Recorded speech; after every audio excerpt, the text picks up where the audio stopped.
세종시 조치원읍에 역이 있는데요. 작은 역이 하나 있는데 그 역 앞에 보도블럭에 재미있는 문구들이 적혀 있어요. 예를 들면 오늘의 할 일 내일로 미루자, 이런 어처구니 없는 문구들이 있는데 사람들이 보도블럭에 써 있는 문구를 읽다가 상처를 받는다 그래요.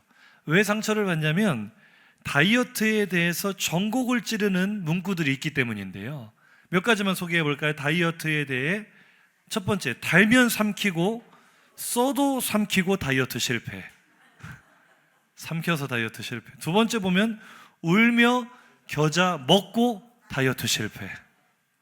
또 세 번째 보면은요, 꽉 먹고 알 먹고 다이어트 실패. 우리가 다이어트를 실패하는 이유는 잘 먹기 때문입니다. 뭐든지 잘 먹으면서 다이어트를 한다고 하면 되겠어요, 안 되겠어요? 그러니까 우리가 다이어트에 실패하는 이유는 먹는 걸 너무 좋아하기 때문에, 먹는 것에 대한 유혹을 이기지 못하기 때문에. 어떤 사람은 의사를 찾아가서 그렇게 상담한다 그러잖아요. 저는 물만 먹어도 살이 쪄요. 그 의사가 그러죠. 물만 먹어서 살이 찌는 경우는 없고요. 뭘 물처럼 먹었는지 한번 생각해 보세요. 물만 먹어서는 살이 찌지 않습니다. 어떤 자매가 우리 언니가 살이 안 빠지는 이유는 저염식 다이어트를 해서다, 그렇게 폭로한 기억이 있어요. 저염식 다이어트가 뭐냐? 언니가 저염식 다이어트를 하겠다고 선언을 하고요. 엄마가 떡볶이 먹을 사람 하면 저염, 치킨 먹을 사람 저염. 그게 저염식 다이어트라고 합니다. 그 저염식 다이어트로는 살을 뺄 수가 없다. 한번 따라 하시죠. 먹을 것에 대한 유혹을 물리치지 않으면 살을 못 뺍니다. 이 다이어트 이야기를 했지만 우리가 마음을 정해도 끝까지 그것을 이루지 못하는 이유도 다 똑같은 원리죠. 유혹을 이기지 못하기 때문에 그렇습니다. 예수님께도 그런 유혹이 있었어요. 공생애를 시작하는 처음부터 예수님을 찾아온 유혹은 예수님이 끝까지 그 사명의 길을 가지 못하도록 만드는 그런 유혹이었습니다. 우리가 잘 아는 것처럼 마태복음 4장에 사탄이 시험하는 자가 예수님께 와서 40일 금식 기도를 하신 예수님께 첫 번째 시험, 마태복음 4장 3절을 보면 굶주려 계신 주님께 어떤 시험을 하죠?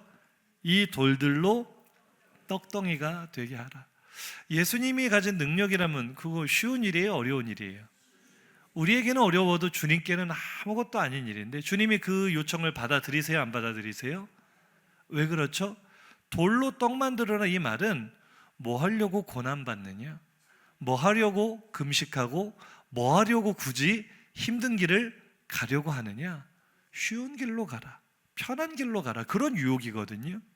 그때 주님은 그 육신의 마음을, 육신의 생각을 받아들이지 않고 어떠한 말씀으로 그 유혹을 물리치시죠? 사람이 떡으로 사는 게 아니다, 하나님의 입으로 나오는 모든 말씀으로 사는 것이다. 하나님의 말씀을 중심에 두고 그 유혹을 물리치신 줄로 믿습니다. 주님이 공생애를 이제 시작을 하신 이후로 변곡점이 되는 사건이 바로 베드로의 신앙 고백이죠. 주는 그리스도시요 살아계신 하나님의 아들이십니다. 이 고백 직후부터 주님이 비로소, 지금까지는 한 번도 그런 얘기를 안 하셨는데 이 신앙 고백 직후부터 비로소 주님이 앞으로 당하게 될 십자가의 고난과 죽음에 대해 이야기를 하기 시작하십니다. 근데 그 이야기를 듣자마자 바로 조금 전 아름다운 신앙 고백으로 주님을 기쁘시게 했던 베드로가 뭐라고 합니까? 마태복음 16장 22절 이하를 보면 베드로가 항변했다. 이 헬라어 원어 단어를 보면 예수님을 꾸짖었다라는 뜻이에요. 무슨 그런 말도 안 되는 소리를 하느냐고 예수님을 책망했어요, 베드로가. 그럼 뭐라고 합니까? 주여, 그런 말씀하지 마십시오. 이 일이 뭐예요? 주님이 고난당하시고 십자가에 죽으시는 그 일이 결코 주님에게 다가오지 못할 것입니다. 내가 목숨 걸고 그런 일이 없게 할 것입니다. 그때 주님이 베드로를 향해 뭐라고 하십니까? 베드로야가 아니에요. 뭐라고 하세요? 사탄아, 내 뒤로 물러가라. 너는 나를 넘어지게 하는 자로다. 이 말씀을 오해하면 베드로가 사탄입니까? 아니에요. 베드로는 사랑하는 주님의 제자지만 지금 주님을 책망하는 그의 말이 그의 말의 요지가 뭐예요? 주님은 고난당하시면 안 됩니다. 주님은 십자가의 길을 가시면 안 됩니다. 주님은 꽃길로 가셔야 됩니다. 주님은 영광의 길로 가셔야 됩니다. 그 말이 무슨 말이에요? 사탄의 유혹과 똑같은 말이라는 거예요. 왜 고난받으려 하느냐? 왜 굳이 어려운 길을 가려 하느냐? 편안하게 앉아서도 모든 영광을 다 취할 수 있지 않느냐?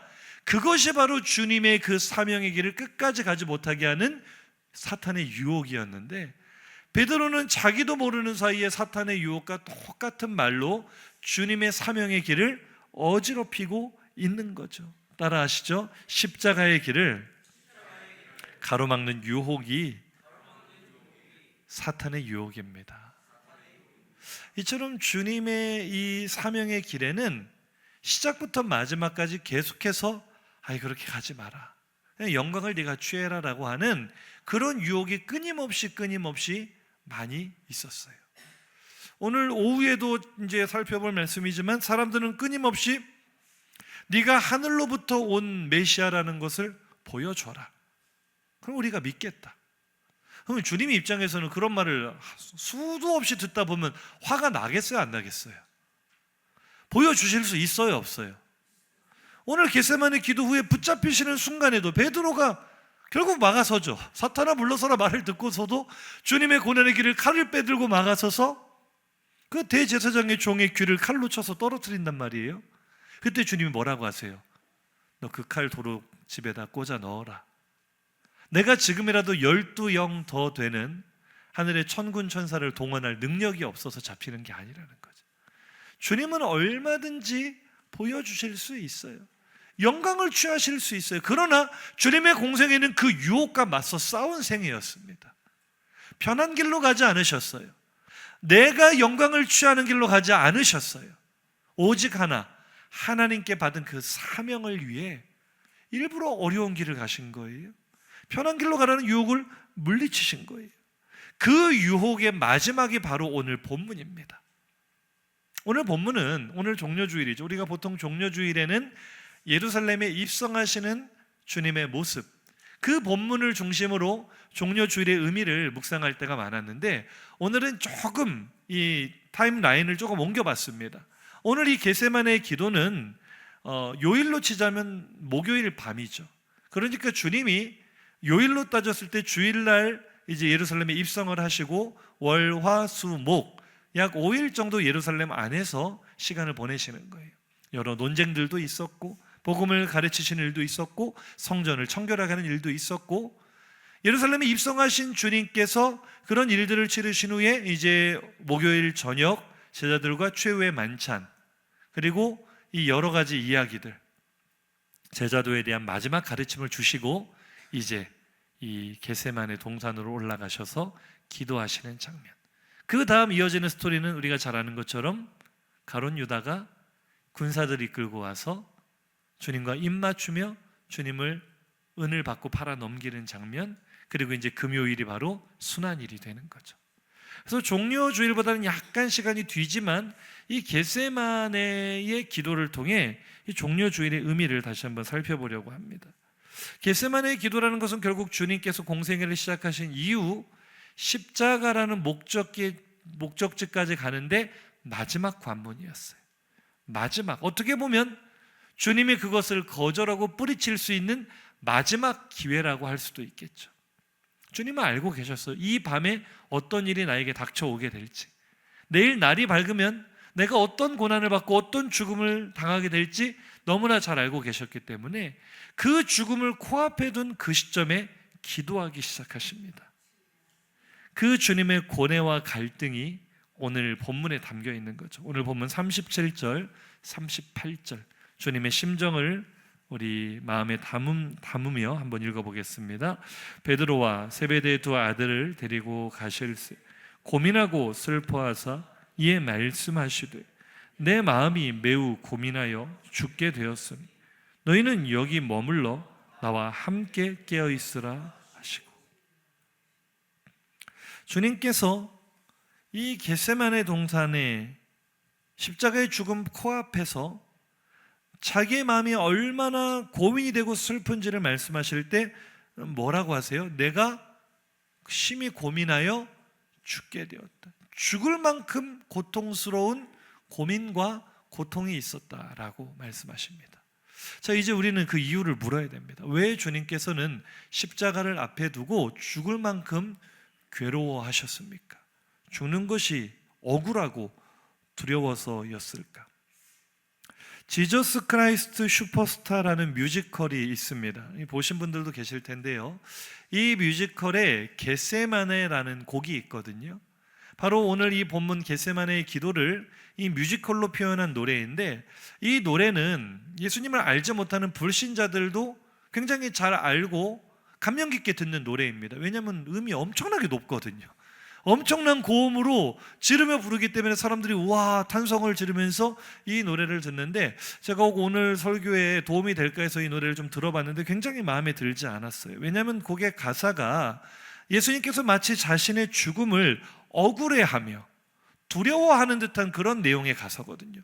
왜 내가 죽어야 합니까? 내가 죽으면 무엇을 얻을 수 있습니까? 하나님께 계속 묻다가 결국 마지막에는 체념하듯이 내 마음이 바뀌기 전에 나를 죽이십시오라고 말하는 내용으로 곡이 진행이 되는데, 제가 볼 때는 이 성경을 제대로 이해하지 못한 사람이 쓴 곡인 것 같아요. 주님은 죽음이 억울해서 고뇌하신 것도 아니고, 죽는 것이 무섭고 두려워서 죽을 만큼 괴로워하신 것도 아니라는 사실이에요. 주님이 바라보고 계신 십자가의 죽음은 우리가 생각하는 우리의 수준으로 받아들이는 죽음의 개념과는 차원이 다른 문제였어요. 고린도서 5장 21절 한번 읽어보겠습니다. 시작. 알지도 못하신 일을 우리를 대신하여 죄로 삼으신 것은 우리로 하여금 그 안에서 하나님의 의가 되게 하려 하십니다. 아멘. 우리가 예수님의 십자가 대속의 죽음을 설명할 때 전가, 신학적 용어로 죄의 전가라는 단어를 쓰죠. 전가가 무엇입니까? 뒤집어 쓴다는 거예요. 이 사람이 잘못한 것을, 그 누명을 내가 뒤집어 쓰고 대신 죽겠다. 우리는 십자가를 이렇게 의미를 합니다. 내 속에 있는 죄를 꺼내다가 주님이 짊어지셨구나. 이거는 그런데 우리가 설명을 돕기 위해, 논리적으로 설명하기 위해 그렇게 설명하는 거지, 실제로는 그 정도 수준이 아니고요. 예수님이 죄를 뒤집어 쓰신 정도가 아니라 죄를 알지도 못하시는 하나님 자신이신 삼위일체 하나님이신 예수께서 죄가 되셨다는 것입니다. 죄라는 존재 자체가 되셨다는 겁니다. 우리는 흰 옷에 얼룩만 조금 묻어도 얼마나 속상해하는지 몰라요. 그런데 의 그 자체이신 예수께서 죄의 그 자체가 되셨다. 죄의 본질 그 자체가 되셨다. 이것이 얼마나 충격적인 사건인가. 하나님은 죄를 알지도 못하신다고 표현합니다. 그렇다는 것은 하나님에서 가장 멀리 있는 게 죄라는 거예요. 존재론적으로 하나님과 가장 관계가 없는 게 죄고요, 하나님이 가장 미워하시고 가장 진노하시고 하나님이 그렇게 자비와 긍휼이 풍성하신 하나님께서 터럭만큼도 자비를 베풀지 않는 존재가 있다면 그것이 바로 죄입니다. 하나님은 죄에 대해서는 조금의 개미 눈물만큼도 자비가 없으세요. 그게 우리가 바라보는 구약의 헤렘 아닙니까? 우리는 구약의 하나님을 오해합니다. 너무나 잔인하고 폭력적이고 어떻게 그러실 수가 있는가? 남녀노소를 막론하고 전부 다 진멸하여 불태워서 하나님께 올려드려라. 이게요, 하나님께서 죄를 어떻게 다루시는가를 눈으로 보여주시는 사건이에요. 하나님에게 있어서 죄라는 것은 티끌만큼도 남기지 않고 철저하게 분해하고 철저하게 소멸시키고 철저하게 해체시키고 진멸해야 될 하나님의 원수 그 자체가 죄라는 것을 기억하시기 바랍니다. 그런데 예수께서 뭐가 되셨다고요? 바로 그 죄가 되셨다고요. 예수님이 바라보시는 십자가의 죽음은 단지 우리가 고문받다가 죽는다, 그 개념이 아니고요, 내가 하나님의 원수가 된, 삼위일체 하나님의 신비를 우리가 다 이해할 수는 없지만 삼위일체 하나님의 그 영원한 사귐 속에서 철저하게 배제가 되고 철저하게 관계가 깨어지게 되고, 우리가 그 신비를 어떻게 이해할 수 있겠습니까마는 하나님과 동등된 위치였던 예수께서 하나님의 원수가 되어 지옥 밑바닥까지 들어가는 가장 저주스러운 존재가 된다라는 것이 오늘 예수님이 눈앞에 바라보고 계신 십자가의 의미라는 것입니다. 갈라디아서 3장 13절은 그것을 이렇게 풀어 설명하죠. 한번 읽어보시죠. 그리스도께서 우리를 위하여 저주를 받은 바 되사 율법의 저주에서 우리를 속량하셨으니 기록된 바 나무에 달린 자마다 저주 아래에 있는 자라 하였습니다. 아멘. 저주 그 자체. 예수님이 바라보시는 죽음은 육신의 죽음 그 수준이 아니고, 육신의 고통 그게 두려워서가 아니고 저주가 된다. 내가 저주가 된다. 내가 하나님의 원수가 된다. 하나님의 그 자비 없는 무시무시한 진노를 오롯이 내가 온몸으로 받아내야 된다. 이것보다 더 끔찍한 일은 없는 거예요. 우리야 무지하기 때문에 그것이 얼마나 무서운 일인지를 아직도 알지 못해 천지를 분간하지 못하고 죄를 먹고 마시며 살 때가 많지만, 이 모든 진리를 알고 계신 주님의 입장에서는 하나님과 관계가 깨어진다는 것, 하나님과 분리된다는 것, 하나님의 저주를 온몸으로 받는다는 것, 이것은 말로 형용할 수 없는 고통이고 두려움이고, 그래서 주님의 마지막 절규도 나의 하나님 어찌하여 나를 버리셨나이까. 이게 가장 큰 고통이에요. 못이 손을 뚫고 들어가는 그 고통과는 비교할 수 없는 고통이 하나님께 버림받는다. 그 진노만큼은 예수님도 감당하기가 너무나 어려운 거예요. 이미 예수님은 모든 걸 다 버리시고 하늘 영광을 버리고 성육신하여 낮아질 대로 낮아진 상태 아닙니까? 가장 비천한 종의 모습으로 낮아지신 예수님이 뭔들 못하시겠어요? 어떠한 치욕이든 감당을 못하시겠어요? 그게 무서운 게 아니고, 그토록 낮아지신 주님이라 할지라도 마지막 한 가지, 이것만큼은 내가 못하겠다는 게 있다면 하나님께로부터 버림받는 것, 죄가 되는 것, 저주가 되는 것, 하나님께로부터 분리되는 것. 그래서 주님의 간절한 기도는요, 누가복음 22장, 누가복음으로 볼게요. 오늘 본문 같은 본문인데 42절부터 보시면, 아버지여 만일 아버지의 뜻이거든. 주님의 간절한 소원은 뭐예요? 이 잔을 내게서 옮기시옵소서. 이것만큼은 못하겠습니다. 다른 모든 건 죽으라면 100번이라도 죽을 수 있겠지만, 하나님의 진노를 받아 저주가 된다는 것, 죄가 된다는 것은 이것만큼은 나도 못하겠습니다. 주님조차도 거절하고 싶은 것이 이 진노의 잔. 그러니 이 요한과 야고보가 철도 없이 내가 받는 잔을 너희가 받을 수 있느냐? 네, 우리도 받을 수 있습니다. 너희는 너희가 구하는 것을 알지 못하는도다. 얼마나 철이 없는 얘기예요. 주님이 받으시는 그 잔은요, 아무도 못 받아요. 주님도 피하고 싶은 그 진노의 잔을 누가 받을 수 있습니까? 이 잔을 내게서 옮기시옵소서. 이 가혹한 형벌만은 나도 도저히 감당을 못하겠습니다. 얼마나 주님이 간청하셨는지 우리가 너무나 잘 아는 구절이죠. 얼마나 간절히 기도하셨습니까?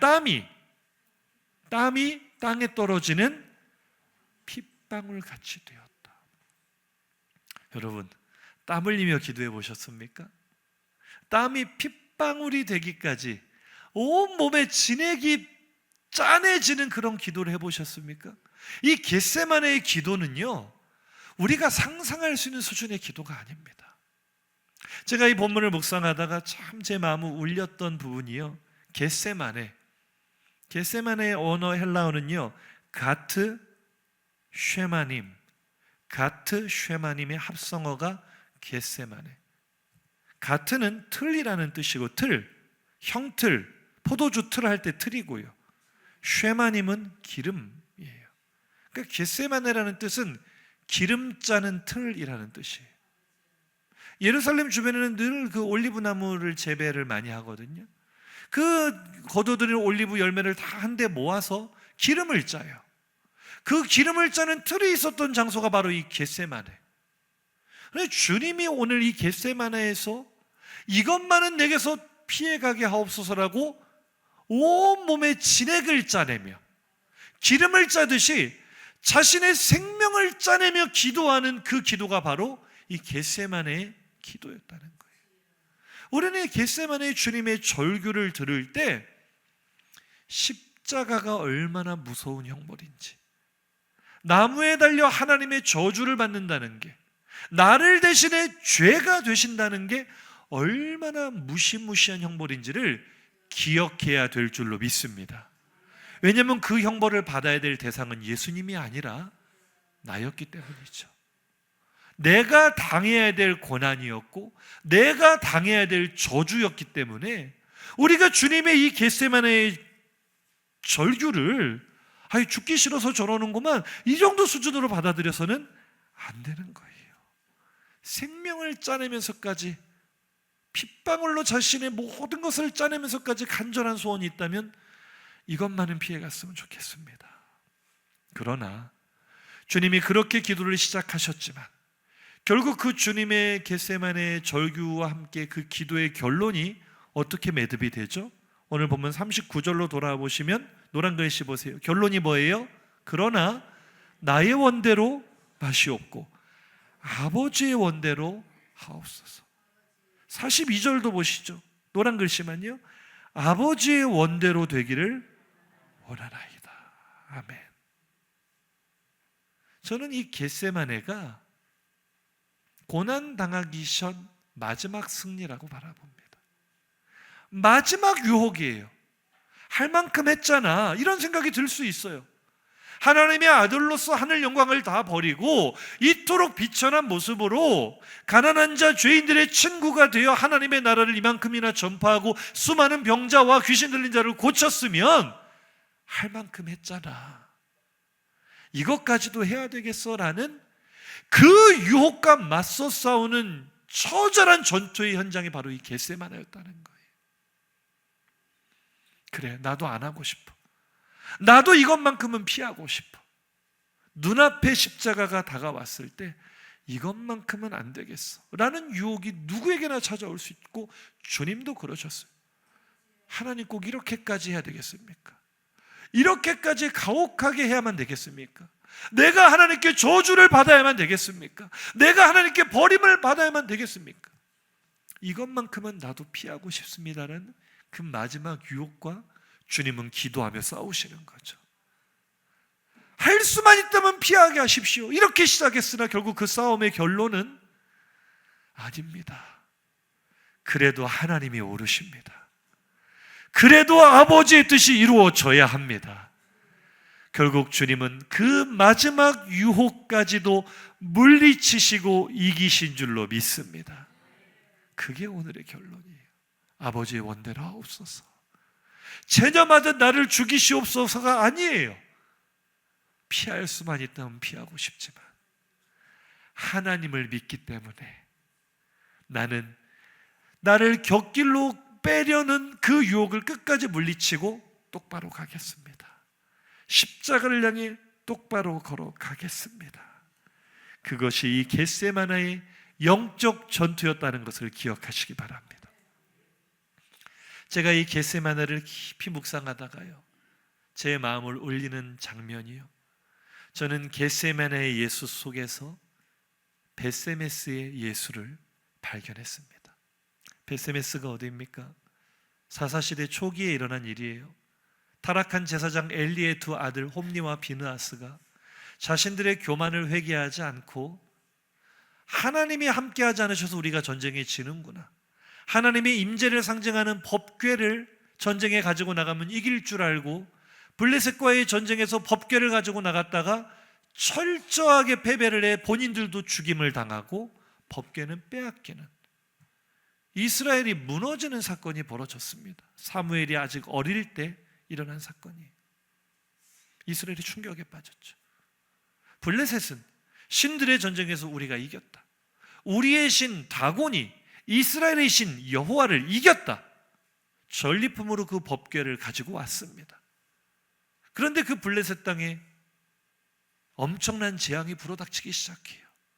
다곤 신상 앞에 전리품으로 법궤를 갖다 놨더니 다음날 보니까 신상이 모가지가 부러지고 팔다리가 잘려서 무너져 있는 거예요. 이게 무슨 일이냐, 잘 세워놓고 다음날 봤더니 더 처참하게 다곤 신상이 몸통만 남아있는 거예요. 그들이 두려움에 떨었습니다. 그리고 이 법궤를 자신들의 각 지역으로 떠넘기듯이, 폭탄을 넘기듯이 보내기 시작합니다. 그런데 법궤가 가는 곳마다 하나님께서 악한 종기가 나게 하셔서 재앙으로 그 땅을 치셨기 때문에 사람들이 죽어나가요. 고통 속에 부르짖고 신음하며 도대체 누가 저 저주스러운 물건을 가지고 와서 우리를 고통스럽게 하느냐, 빨리 원래 주인에게로 돌려보내라. 여론이 형성이 되자 블레셋 방백들이 모여서 이 일을 어떻게 해야 되냐, 이 점쟁이들, 술객들을 불러다가 물어봅니다. 이걸 어떻게 해야 되느냐. 너희들이 이스라엘 신에게 사과의 의미를 담아 속건제로 여러 이 금으로 된 이런 모양들을 만들어서 수레와 함께 법궤를 실어서 이스라엘로 보내야 된다. 그 이스라엘의 신이 진노를 풀어야만 이 저주가 끝난다. 그래서 그 사람들이 이 법궤를 자신들의 방식대로 금 독종들을 모양을 만들어서 자신들의 5방백 지역 숫자들을 만들어서 하나님께 사과의 뜻으로 이 법궤를 돌려보내는데 영 마음이 깨림칙한 거예요. 이기기는 우리가 이겼는데 왜 마치 우리가 패배한 것처럼 이걸 돌려보내느냐 해서 자기들이 꾀를 낸 것이 사무엘상 6장 7절 9절의 말씀입니다. 우리가 새 수레를 만들어서 한 번도 멍에를 매보지 않은 암소들에게 이것을 메어서 보내자. 이 암소들은 막 새끼를 낳아서 젖이 불러있는 암소들인데 그 새끼들을 띄워놓고 멍에도 안 메어본 암소들에게 이 수레를 메어서 이스라엘로 한번 보내보자. 자기들의 생각에는 짐승의 본능을 알잖아요. 이 새끼 때문에 이 소들이 절대로 앞으로 나가질 않고 소들 새끼를 찾아 우왕좌왕할 것이다.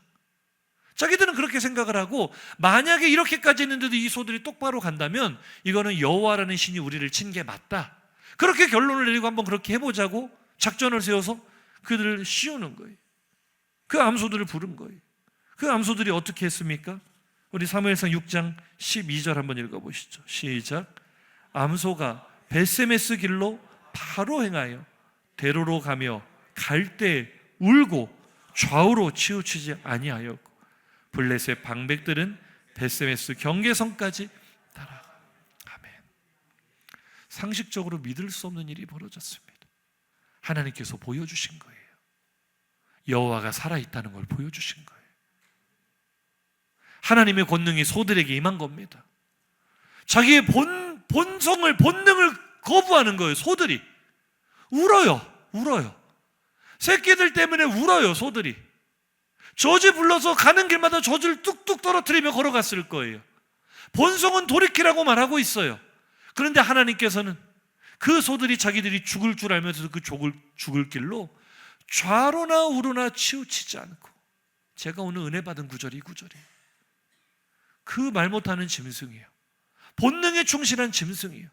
하나님의 권능에 사로잡히니까 좌로나 우로나 치우치지 않고 그 죽음이 기다리는 길을 똑바로 울면서 걸어가더라는 것입니다. 저는 이 모습 속에 하나님께서 십자가를 향해 걸어가시는 예수의 모습을 미리 보여주셨다고 생각합니다. 그래서 오늘 설교의 주제가 벳세메스 예수입니다. 예수님은 생떼 같은 제자들을 뒤로하고 사랑하는 사람들을 뒤로하고 죽을 줄 알면서도 그 무시무시한 저주가 기다리고 있는, 하나님의 진노가 기다리고 있는, 피하고만 싶은 그 자리로 심한 통곡과 눈물로 간구하시면서도 좌로나 우로나 치우치지 않고 똑바로 걸어가신 줄로 믿습니다. 히브리서 5장 7절입니다. 시작. 그는 육체에 계실 때 자기를 죽음에서 능히 구원하실 이에게 심한 통곡과 눈물로 간구와 소원을 올렸고 그의 경건하심으로 말미암아 들으심을 얻었느니라. 아멘. 사랑하는 성도님들, 오늘 이 종려주일에 가장 무서운 저주를 향해서도 좌로나 우로나 치우치지 않고 묵묵하게 똑바로 걸어가신 벳세메스 예수를 만나시기를 주의 이름으로 축복합니다. 이 종려주일에 이제 우리가 해야 될 일은요, 히브리서 12장 2절입니다. 시작. 믿음의 주요 또 온전하게 하시는 이인 예수를 바라보자. 그는 그 앞에 있는 기쁨을 위하여 십자가를 참으사 부끄러움을 개의치 아니하시더니 하나님 보좌 우편에 앉으셨느니. 아멘. 저는 이 말씀이 이번 고난주간에 우리의 주제 말씀이 되기를 원합니다. 예수를 바라보자. 베세메스 예수를 바라보자.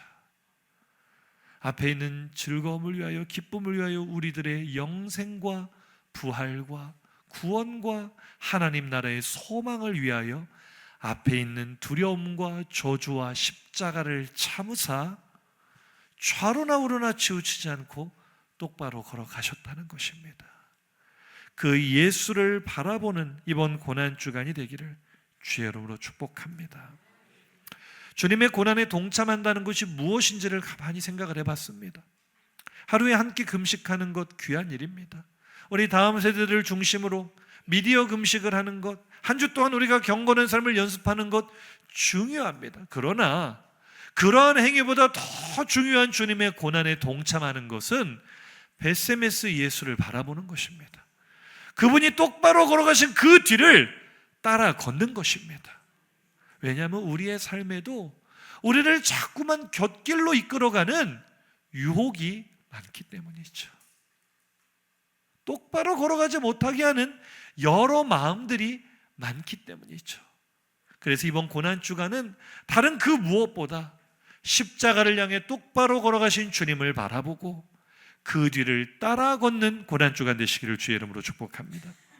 말씀을 정리하면서 오늘 본문에 제가 참 이해되지 않았던 주님의 모순적인 명령이 2번 반복이 됩니다. 한번 보세요. 오늘 본문 36절에 보면 제자들을 이끌고 가서 주님이 처음 주신 명령은 무엇입니까? 너희는 여기 앉아있으라 그러셨어요. 그런데 그 중에 3명을 뽑으시더니 그들에게 뭐라고 하십니까? 나와 함께 깨어있으라, 기도하자는 거예요. 그러니까 이거 뭐 어떻게 해야 돼요? 그냥 앉아 편히 쉬라는 겁니까? 기도하라는 겁니까? 헷갈리죠. 모순되는 명령 같죠. 그런데 이거는 제자들을 차별대우하는 것이 아니고요, 예수의 길과 제자의 길이 같으면서도 다르다, 다르면서도 같다라는 것을 가르쳐 주시는 것입니다. 말하자면 앉아있으라라는 것은 주님께서 십자가를 지심에 있어서 우리가 할 일은 전혀 없다는 거예요. 할 수 있는 일이 아무것도 없어요. 우리가 주님의 십자가 옆에서 거들어 드릴 수 있는 일이 아무것도 없어요. 그저 우리는 베세메스 예수를 바라보는 것밖에 할 수가 없습니다. 우리의 구원에 우리의 공로가 단 터럭만큼도 없다는 것을 기억하시기 바랍니다. 그게 앉아있으라라는 주님의 명령이에요. 그러나 아무것도 할 수 없으니 무기력하게 자빠져 있어라, 그 말이 아니고요, 그럼에도 불구하고 우리는 깨어 있어야 합니다. 주님이 어떤 길을 걸어가시는지를 눈을 뜨고 바라보라는 것입니다.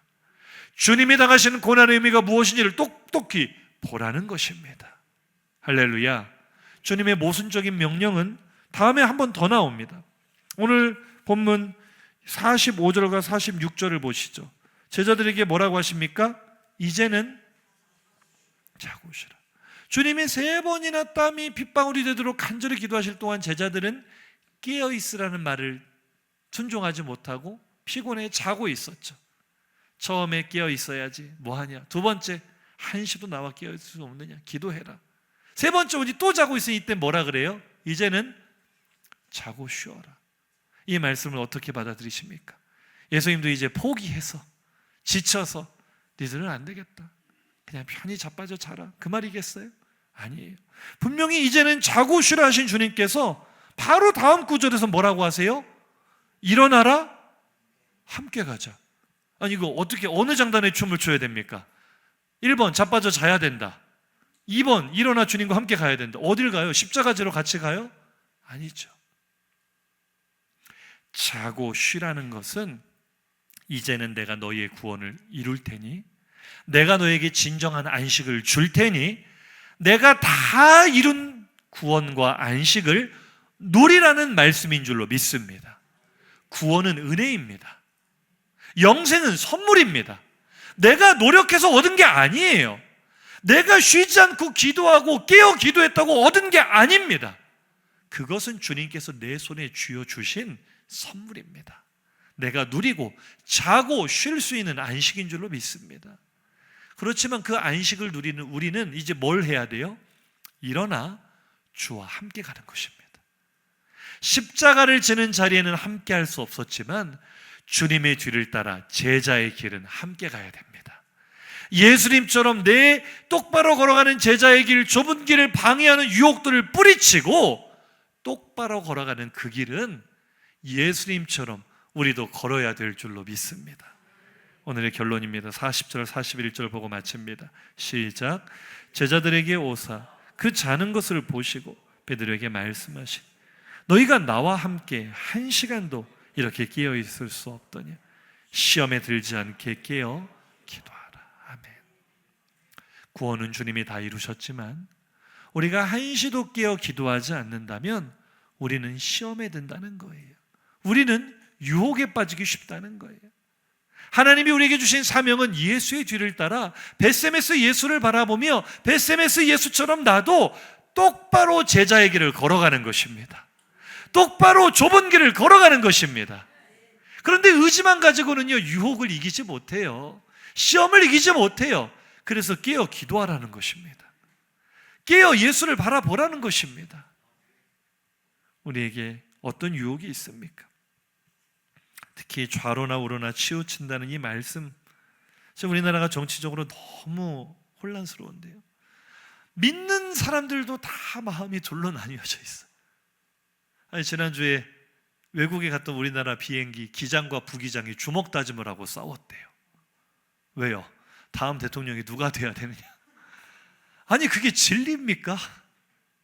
옆 사람 보고 인사합시다. 누가 돼도 괜찮습니다. 하나님의 말씀을 좀 믿으세요. 모든 권세는 하나님이 내십니다. 내가 반대하는 사람이 대통령이 돼도 어쩔 수 없어요.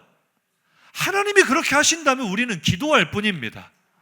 그 사람이 회개하여 선한 지도자가 되든 아니면 하나님께서 그를 통하여 놀라운 일을 하시든 우리는 하나님께 기도하는 사람들이지. 교회가 왜 좌로나 우로나 치우칩니까? 좌파를 지지하는 교회는 도대체 정체가 무엇이고 우파를 지지하는 교회는 정체가 무엇입니까? 우리는 예수파입니다. 국민의힘도 민주당도 아니에요. 예수가 주인이시고 하나님이 왕이십니다. 정치의 답이 어디 있어요?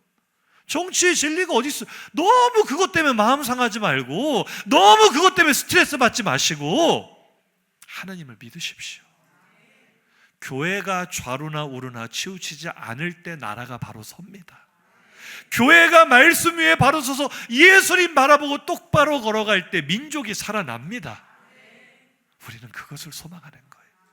저는 이 말씀이 이렇게 들려요. 너희가 한시도 나와 함께 끼어 있을 수 없더냐. 이 말씀이 저는요 이렇게 들리더라고요. 너희가 이 고난주간조차도 유혹을 이길 수 없더냐. 고난주간 한 주간조차도 너희 마음과 육신이 원하는 대로만 살아야 직성이 풀리더냐. 너의 이기심을 이루는 방향으로, 너의 자존심을 세우는 방향으로만 가야만 그것이 직성이 풀리더냐. 고난주간만이라도 예수의 길을 생각하고 벳세메스 예수를 바라보며 나의 아집을 버리고 나의 고집을 버리고 나의 욕심을 버리고 겸손하게 엎드려서 자기를 부인할 수는 없더냐. 우리 주님의 음성에 귀를 기울이며 이번 고난주간 예수님의 고난에 진정으로 동참한다는 것은 어떠한 금식보다 어떤 행위보다 수많은 유혹, 나를 곁길로 이끌어가는 수많은 유혹을 뿌리치고 벳세메스 예수를 따라 똑바로 진리의 길, 좁은 길을 걸어가는 것임을 기억하며 실천하는 한 주 되시기를 예수 이름으로 축복합니다. 들은 말씀 생각하며 우리 결단의 찬양으로 저 앞에 나가겠습니다. 옆사람 바라보며 인사하시겠습니다. 예수를 바라보세요. 벳세메스 예수를 바라보세요. 겟세마네 예수를 바라보세요. 벳세메스 예수, 겟세마네 예수의 공통점은 어떠한 유혹이 나를 편한 길로 이끌려 하여도 그것을 뿌리치고 진리의 좁은 길을 똑바로 걸어가신 분이라는 것입니다. 우리도 예수와 함께 그렇게 걷기를 원합니다. 똑바로 보고 싶어요 주님, 온전한 눈짓으로 똑바로 보고 싶어요. 주님 견눈질하기 싫어요. 정말 그렇게 살기 원합니다. 내 모습은 나는 왜 이런지 모르겠어요. 너무 유혹이 많아요. 너무 내 시선이 고정되지 않고 우왕좌왕할 때가 많아요. 죄인처럼 외면. 진실하게 고백합시다. 주님, 이 낮은 자를 통하여 어디에 쓰시려고 이렇게 초라한 모습으로 만들어 놓으셨나요? 당신께 드릴 것은 사모하는 이 마음. 나도 예수님처럼 걸어가기 원합니다. 이 생명도 달라지며 십자가에 또 됐으니 거울뿐인 육신 속에 찬빛을 심게 하시고 가신 분이 세상 속에 미라이 되기 원합니다. 베세메스 예수처럼 주님, 나도 똑바로 걷기를 원합니다. 간절한 마음으로 똑바로 걷고 싶어요. 주님, 이번 고난 주간에는 우리 똑바로 한번 걸어봅시다. 내 안에는 유혹과 모든 잘못된 생각을 내려놓읍시다. 싶어요. 주님, 기우뚱하기 싫어요. 우왕좌왕하는 내 모습을 고백합시다. 내 모습은 온전치 않아 세상이 보는. 오늘날 교회가 얼마나 세상으로부터 외면을 당하고 있습니까? 우리가 똑바로 걷지 않아서 그래요. 우리가 이 베세메스 예수를 따르지 않아서 그래요. 우리 회개하는 마음으로 고백하겠습니다. 주님, 이 낮은 자를 통하여 어디에 쓰시려고 이렇게 초라한 모습으로 만들어 놓으셨나요? 당신께 드릴 것은 사모하는 이 마음뿐.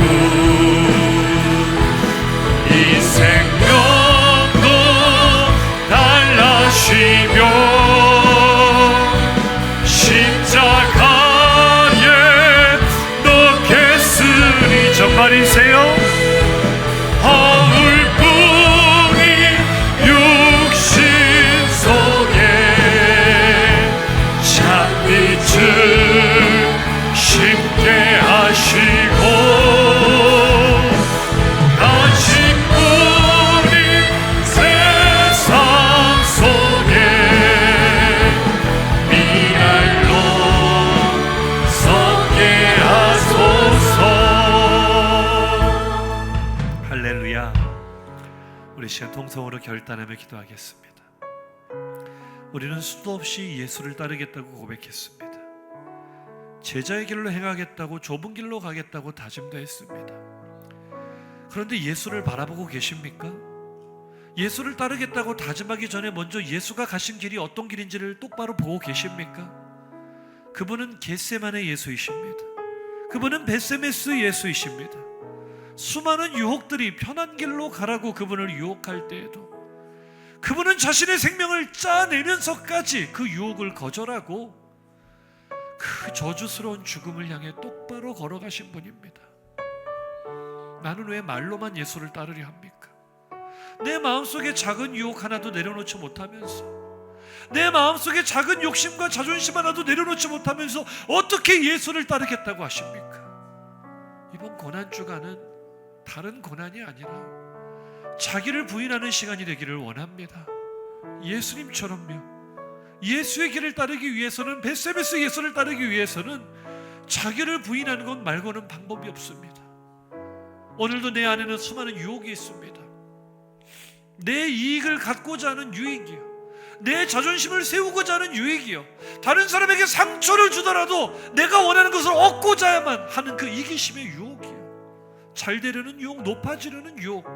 우리는 그것을 다 취하면서 예수를 따르겠다고 말합니다. 이게 얼마나 십자가와 상관없는 거짓된 제자의 삶입니까?